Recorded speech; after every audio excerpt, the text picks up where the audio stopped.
హంసవరం మన ఆంధ్రప్రదేశ్లో ఒక అందమైన పల్లెటూరు. కాకినాడ జిల్లాలో తుని మండలంలో ఉన్న ఈ హంసవరం తునికి చాలా దగ్గరలో ఉంది. ఈ హంసవరం ఊరైతే చూడడానికి ఒక స్వచ్ఛమైన పల్లెటూరు. చుట్టూ పచ్చని పొలాలు, ఊర్లో అరుగుల మీద కూర్చున్న పెద్దవాళ్ళతో ఊరైతే చూడడానికి చాలా అందంగా కనబడుతుంది.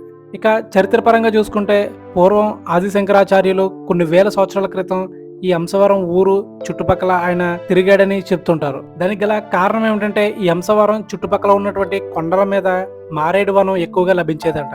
దానికోసం ఆయన ఎక్కువగా హంసవరం చుట్టుపక్కల తిరిగేవాడని చెప్తుంటారు. ఇక ఈ ఊరికి చివరున్నటువంటి గుడి పాదాలమ్మ తల్లి గుడి. ఈ గుడి గురించి చెప్పాలంటే ఈ గుడి చాలా ప్రత్యేకమైందని చెప్పవచ్చు. ఎందుకంటే తలుపులమ్మ అమ్మవారి పాదాలు ఇక్కడ వెలిసాయని, అప్పటి నుంచి ఇక్కడ ఉన్నటువంటి అమ్మవారిని పాదాలమ్మ అని పిలుస్తున్నారని ఇక్కడ ఉన్నటువంటి స్థానికులు అయితే చెప్తుంటారు. ప్రెసెంట్ ఈ అమ్మవారి పండుగ అయితే చాలా బాగా చేస్తున్నారు. ఇక ఈ అమ్మవారి గుడిలో ప్రతి శుక్రవారం అన్న సందర్భం కూడా జరుగుతుంది. ఈ హంసవరం వీడియోకి సంబంధించిన మా వీడియో అయితే మీకు నచ్చిందని అనుకుంటున్నాము. ఇప్పటి వరకు మా ఛానల్ ఎవరైనా సరే సబ్స్క్రైబ్ చేయకపోతే సబ్స్క్రైబ్ చేసుకోండి. మరో మంచి వీడియోతో మళ్ళీ మీ ముందుకు వస్తాం.